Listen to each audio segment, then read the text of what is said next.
40이 넘은 남자, 신이 된 남자, 30대인 남자, 20대인 남자 다 가임기 여성을 원해. 요즘 남자들 진짜 이 두 가지를 다 봐. 자, 내가 이거를 보면서 되게 씁쓸했던 게 내가 몇 년 전 진짜 돈 잘 버는 의사 남자랑 박사과정의 여자랑을 매칭을 했었다. 안녕하세요. 요즘에 결혼 적령기인 남자들은 결혼하고 싶은 여자의 조건을 볼 때 꼭 보는 조건이 있다면 어떤 게 있을까요? 이거 두 가지는 꼭 얘기하더라 하는 것들을 오늘 말해줄게. 일단 첫 번째, 나이에 뭐를 얘기하냐면 낯설에서 저번에 인터뷰 중에 그런 얘기를 했거든. 가임기 여성이라 했을 때 겉으로 보이는 그 나이도 나이지만 우리가 실질적으로 아이를 낳을 수 있는 가능성이 현저히 높은. 여자분들은 남자들한테 나이 차이 좀 나도 그 남자분이 그 나이처럼만 안 보이면 괜찮아요 라고 하시는 분들이 좀 있었던 것 같아요. 맞아. 남자분들은 그 나이처럼 안 보여도 진짜 그 나이여야 된다, 생물학적 나이여야 된다, 이렇게 말씀하시는 분들이 있더라고요. 너무 중요한 얘기야. 여자분들도 나이 엄청 보거든. 하트 페어링에서 내가 엄청나게 지지했던 우리 창아님 나이 차이 때문에 엄청 막 많았잖아. 얘기가. 나이를 보는 이유의 가장 큰 건 뭐냐면 쉽게 말했을 때 아줌마 아저씨 같다는 거야. 남자를 볼 때도 뭐예요, 완전 아저씨네, 이렇게 표현을 하시거든. 그러니까 비주얼적으로. 그런데 우리 피디님 말한 것처럼 강동원을 그럼 아저씨로 봐? 아니요. 조인성 이제 곧 결혼한다고 발표했지. 49에 김종국님 괜찮다 그래. 맞아. 그치? 결혼을 할 때도 괜찮아. 관리 잘하고 하시면 뭐 나이가 이왕이면 비슷하면 좋겠지만 괜찮아요, 이런 분들이 많은데 남자는 그렇지 않다는 거야. 뭐 예를 들면 지금 열거한 연예인들 강동원이나 뭐 조인성이나 80년대 초반생 여자 연예인들 있어. 엄청 예쁜. 그분들한테 남자분들 결혼하실래요? 결혼하는 원하는 여자예요? 그러면 다 X한다. 왜? 가임기 여성이라고 생각을 안 하기 때문이다. 남자들이 나이를 보는 건 겉으로 보여지는 비주얼적으로 더 예쁘고 뭔가 좀 피부도 탱탱하고 이런 부분을 보기도 하지만 남자분들은 여자분들보다 훨씬 결혼 이꼬로 임신과 출산이 수반되는 경우가 많아. 물론 내가 내 입으로 딩크입니다 이렇게 선언하시는 분들 제외하고 대부분은 결혼을 하면 아이는 낳아야지 라고 생각을 하기 때문에 결혼을 하려는 분들이 많거든. 그래서 남성분들이 본인이 아이를 출산하는 게 아니잖아. 같이 함께 하는 거지만 여자가 낳는 거잖아. 산부인과나 이런 데서 공식적인 데서 이제 얘기할 때도 35이 넘으면 급격히 뭐 아이를 출산할 수 있는 가능성이 많이 낮아지고 막 우리도 아는 것들 있잖아. 그리고 막 주변에 수많은 이제 건너 하는 사람들이 난임으로 고생하고 있고 막 아이 낳기가 힘들다, 기형아 출산율이 올라간다, 막 이런 정보들. 결론적으로 그런 고생을 하고 싶지가 않은 거야. 자, 봐봐. 40이 넘은 남자, 신이 된 남자, 30대인 남자, 20대인 남자 다 가임기 여성을 원해.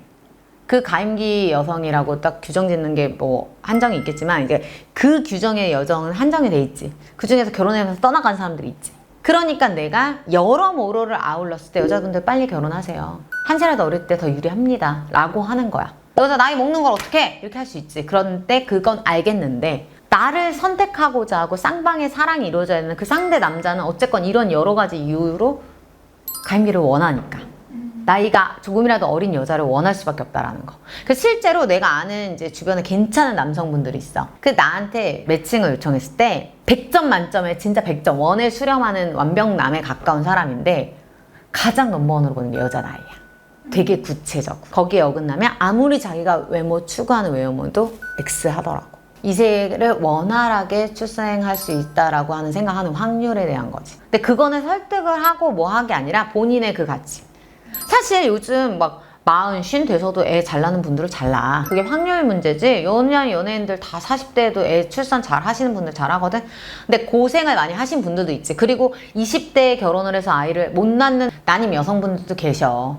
남자 쪽 문제일 수도 있고 하지. 여러 가지가 있지만 어쨌건 출산은 그런 거지. 그러니까 김용건님 이른이 넘으신 분도 결국 아내분을 만나서 출산을 하는 과정을 보고 남자들은 뭘 생각하겠어? 여자만 가임기 여성이면 가능하구나. 나의 결혼은 아이 안 낳을 거면 결혼을 왜 가? 여자보다 확률이 훨씬 높다는 거야. 이걸 인지하고 들어가자. 그래서 실제로 낯설에서 많은 분들을 인터뷰해서 제일 많이 나왔던 게 나이야. 방송임에도 불구하고 그걸 좀 좋게 순화해서 얘기를 하지만 가임기 여성 좀 이왕이면 저는 아이도 낳고 행복한 가정 꾸리고 싶기 때문에 그런 부분에 있어서 걸림돌이 좀 없을 확률이 높은 여성을 좀 선호합니다. 실제 내가 남성분들을 얘기했을 때 내가 아무 정보 없이 이 여자 본 적도 없이 소개팅이나 어떤 누군가 주선을 해서 만남을 할 때는 남자분들이 무조건 나이를 가장 첫 번째로 내걸어. 남자들이 100이면 진짜 99은 가임기 여성을 찾는다. 외모보다도. 그래서 여자분들 중에 간혹 몇 분은 이런 착각을 해. 아, 저 되게 동안이래요. 나이가 안 들어 보인다고 한다. 그게 중요한 게 아니야. 가임기 때문에 보는 거야. 그래서 그걸 나이로 얘기를 하는 거야. 그래서 왜 많은 분들이 그런 얘기도 해. 자기를 어필할 때 나이 있으신 여성분들 중에서 저 근데 난자 얼렸어요. 그리고 저 그 난자 나이 이런 거 우리 하잖아. 그거 되게 어리게 나왔어. 난소 나이 뭐 이런 거 있지. 그거를 굉장히 어필해. 이번에 그 김지민님, 김준호님이랑 결혼했잖아요. 김지민님도 한국 나이로 83? 뭐 이 정도 됐던 걸로 아는데 나이가 있지. 실제로 가임기 여성이랑 좀 거리가 있을 수는 있어. 근데 가임기 여성의 나이에 근접하지 않다고 임신이 안 되고 이건 아니야. 좀 더 확률적으로 힘들다. 의학적으로 봤을 때를 얘기하는 거거든. 그러면 여자 입장에서는 어떻게 대처해야 돼? 일단 가임기 여성 내에 결혼을 할 수 있도록 난 노력을 하라고 하고 싶어. 그렇다고 아무랑 하면 안 돼. 가임기 여성을 넘었어. 내가 맞아. 외모적인 것도 중요하기 때문에 바꿀 수 있는 거 바꾸고 어떤 걸 노려야 된다? 자만출 노려야 된다.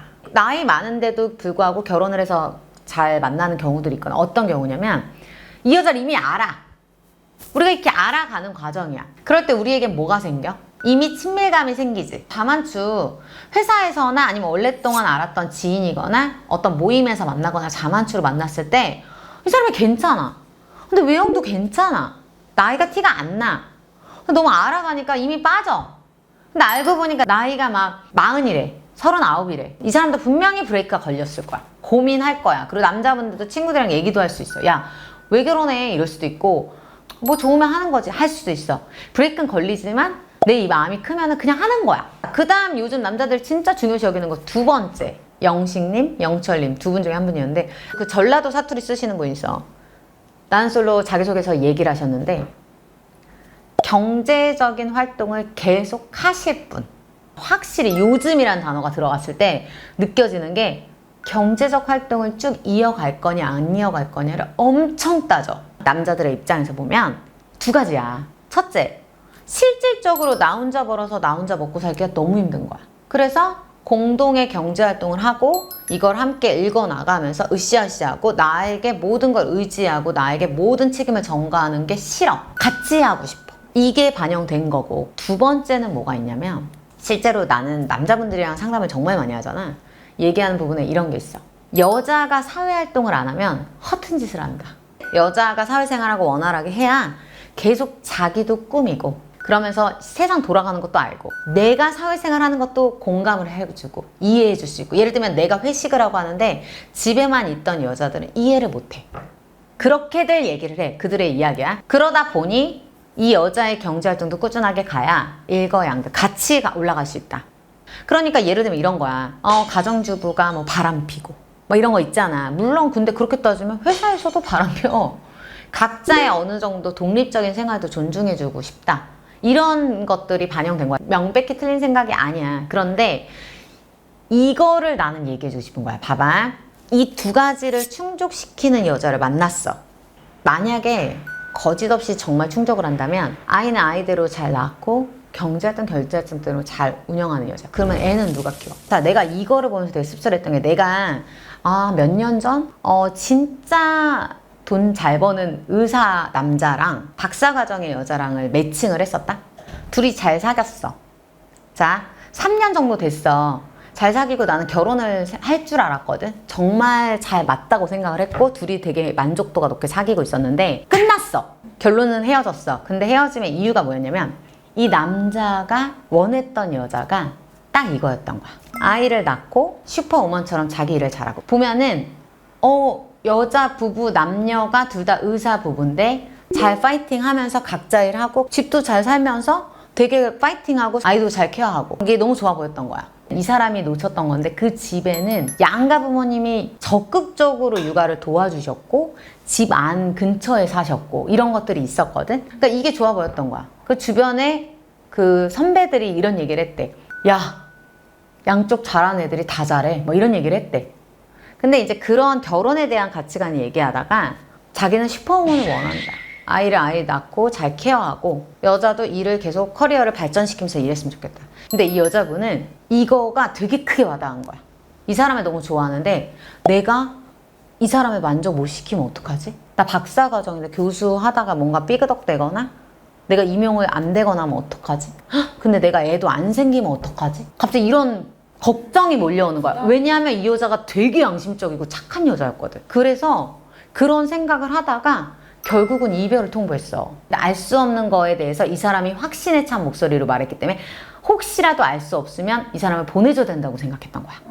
이 여자가 나한테 이랬어. 둘 중에 하나만 잘해도 자기는 성공한 인생이라고 생각했다. 정말 좋은 교수로 돼도 성공한 거고 내가 아이를 낳아서 정말 아이 하나를 완전하게 잘 키우려고 해도 성공한 여자다. 왜냐면 진짜 교육 잘 받고 괜찮은 애들은 하나의 말을 되게 무겁게 받아들여. 그래서 이걸 내가 진짜 얼만큼 잘할 수 있을까? 근데 우리 여기는 how가 빠졌잖아. 얼마만큼 잘하는지. 그냥 하는 건 할 수 있어. 애도 그냥 낳을 수는 있어. 그리고 그냥 일은 할 수 있어. 근데 얼마만큼 완성도 있겠는데 이 여자는 그걸 되게 크게 생각한 거야. 그래서 이별을 통보했는데 지금 훗날이잖아. 각자 결혼을 했어. 이 여자분은 지금 교수로서 굉장히 명성을 떨치면서 그 아이도 2명이나 낳아서 되게 잘 키우고 있거든. 말 그대로 슈퍼우먼이 됐어. 결국은 되셨네요.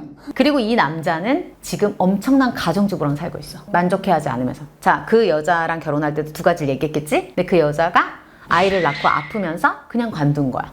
이거 둘 다 확률 게임이야. 그러니까 이걸 보는 남자들의 입장은 너무 이해가 돼. 가임기 여성을 원했으나 하필이면 20대 여자랑 결혼했는데 그 여자가 애를 못 낳을 수도 있는 거야. 그리고 확률의 문제지만 이 여자 갑자기 잘려서 그럼 이혼할 거야? 그 장영란 부부도 최근에 보면 그 남편분이 한의사시잖아. 그리고 개원도 하셨던 걸로 아는데 장영란 님이 결혼 이후에 되게 승승장구했잖아. 근데 둘의 만약에 그 가치가 그 결혼 전에 나눴던 대화만이라면 이렇게 생각을 못해. 지금 두 분이 장영란 님이 돈을 벌고 실질적으로 남편분은 아이 육아하고 뭐 본인 표현으로 백수라고 얘기하시는데 누가 그렇게 될 줄 알았겠어. 상상을 못하지. 전문직과 불안정한 연예인이라고 생각하죠. 연예인들은 항상 불안정한 수입이라고 얘기하잖아요. 그러니까 그랬는데 결혼 전에 그들이 대화를 나눴으면 둘은 결혼을 했으면 안 되는 거잖아. 근데 지금 상황이 완전 바뀌고 그러니까 부부가 서로를 믿고 서로가 어떤 조건을 배제하고도 계산적이지 않고 사랑이 있다면 내 상황에 따라서 내가 이거를 바꿀 수가 있는 거야. 예를 들면 내가 모든 걸 버리고 내가 올인을 해서 남편을 지지할 수도 있는 거고 상황에 따라서 이 사람이 갑자기 아프게 됐어. 무슨 사고가 있어. 그럼 어떡해. 그리고 내 남편이 돈을 벌고 내가 집에 있기로 약속을 했지만 상황에 의해서 남편이 뭐 갑자기 사고에 의해서 아파. 그러면 내가 생활 전선에 뛰어들면서 할 수도 있고 그러니까 나는 상황에 맞추려면 이 사람에 대한 확신한 신뢰와 사랑이 있어야 된다고 생각하거든. 그래서 서로 대화를 나누고 서로의 조건을 보는 건 있지만 100%는 없다. 그래서 나는 내가 얘기해주고 싶은 거는 이 2가지를 보는 건 좋으나 여기에는 굉장히 이 결과가 달라지는 케이스들을 내가 너무 많이 접한 거야. 우리가 그럼 아이를 낳았을 때는 어떻게 할 거고 만약에 이 상대가 가임기 여성이었으나 이 여자가 만약에 아이가 안 생기는 상황이면 내가 어떻게 생각을 할 것인지도 대입을 해봐야 내가 이 사람을 얼만큼 사랑하는지도 느낄 수 있고 난 이걸 놓치지 말라고 싶어. 그리고 어떤 상황에 따라서 일을 놓을 수도 있고 잘릴 수도 있어. 요즘 경기같이 어려울 때는 그 잘려. 그래서 내가 그런 상황이 싫으면 내가 진짜 공무원 같은 여자를 만날 것인가 이런 약간이라도 리스크가 조금이라도 있는 존재하는 일반 회사원이나 어떠한 사업이나 이런 거는 배제할 것인가 이런 거를 좀 면밀히 보라는 거지. 자기가 그 가치관이 너무 중요하다면. 요즘 남자들이 진짜 이 2가지를 다 봐. 요즘 남자들이 보고 있다면 내가 그래 이런 경우가 생길 수 있다 라는 걸 생각하면서 그때도 이 여자를 진정으로 사랑하는지 이 사람이 이런 게 안 됐을 때도 내가 이 사람을 선택할 수 있는지를 그 플러스 사랑에 대한 진짜 중요한 가치도 같이 내가 진짜 계산 없이 사랑할 수 있는지 또 같이 고민을 해봤으면 좋겠다.